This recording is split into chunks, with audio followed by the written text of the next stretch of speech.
तर आज मला पास्ता बनवायचा होता. पास्ता ऐकल्यानंतर कोणाकोणाच्या तोंडाला पाणी सुटलं. मला नक्की कमेंट्स करून सांगा. मला तर पास्ता खूप जास्त आवडतो. सुरुवातीलाच मी आता इथे इन्स्टंटमध्ये कुकरमध्ये पास्ता बनवत होती, जो की 2 मिनिटामध्ये होतो आणि अगदी टेस्टी होतो. सुरुवातीला मी थोडं तेल घेतलं, जिरं आणि मोहरीची छान अशी फोडणी टाकली. नंतर ते टाकून झाल्याच्यानंतर थोडासा कांदा, थोडंसं छोटंसं एक टोमॅटो घेतलेलं होतं आणि 2 मिरच्या. हे सुद्धा छान पद्धतीने फ्राय करून झालं आणि अगदी किंचित असं मीठ टाकायचं. कारण ऑलरेडी मी रेडीमेड असा पास्ता वापरणार होते म्हटल्यानंतर पास्ता मसालासुद्धा त्याच्यामध्ये ऑलरेडी आलेला असतो आणि मीठसुद्धा होतंच. पण थोडंसं मीठ अगदी टेस्टसाठी ॲड केलं आणि हा इपीवाला पास्ता मी म्हणजे डीमार्टवरून आणलेला होता, जो की रेडीमेड होता. त्याच्यामध्ये पास्ता मसालासुद्धा त्यांनी ऑलरेडी दिलेला आहे आणि 2 मिनिटांमध्ये कुकरमध्ये पास्ता होतो. जास्त वेळसुद्धा लागत नाही. तुमच्याकडे जर छोटे मुलं असतील किंवा तुम्हालासुद्धा पास्ता आवडत असेल, तर तुम्ही ह्या पद्धतीने नक्की ही रेसिपी ट्राय करा.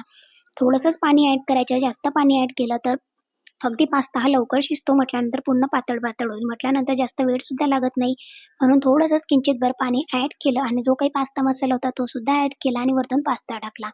थोडंसं मला अजून तिखट हवं होतं. अहो खाणार नव्हते म्हटल्यानंतर त्याच्यामध्ये थोडीशी हळद, थोडीशी मिरची पावडर आणि हिरवागार कोथिंबीर गार्निश केला, जेणेकरून अगदी छान आणि चटपटीत लागेल. अशा पद्धतीने अगदी पास्त्याच्या वर पाणी येणार नाही याची मात्र काळजी घ्यायची. थोडंसं पाणी ॲड करायचं, हवं तेवढं कन्सिस्टन्सीमध्ये आणि लगेचच त्याला कुकरचं झाकण लावलं. कुकरचं झाकण लावून झाल्याच्यानंतर 2 शिट्ट्या होऊ द्यायच्या, जास्त नाही. जास्त जर शिट्ट्या झाल्या तर पूर्ण खिचडी होऊन जाईल पास्त्याची.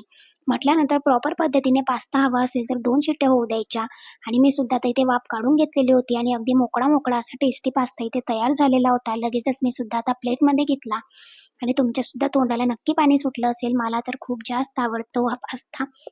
या पद्धतीने तुम्ही सुद्धा ही रेसिपी नक्की ट्राय करून बघा. गरमागरम असा पास्ता मी सुद्धा खाऊन घेतला. बाय.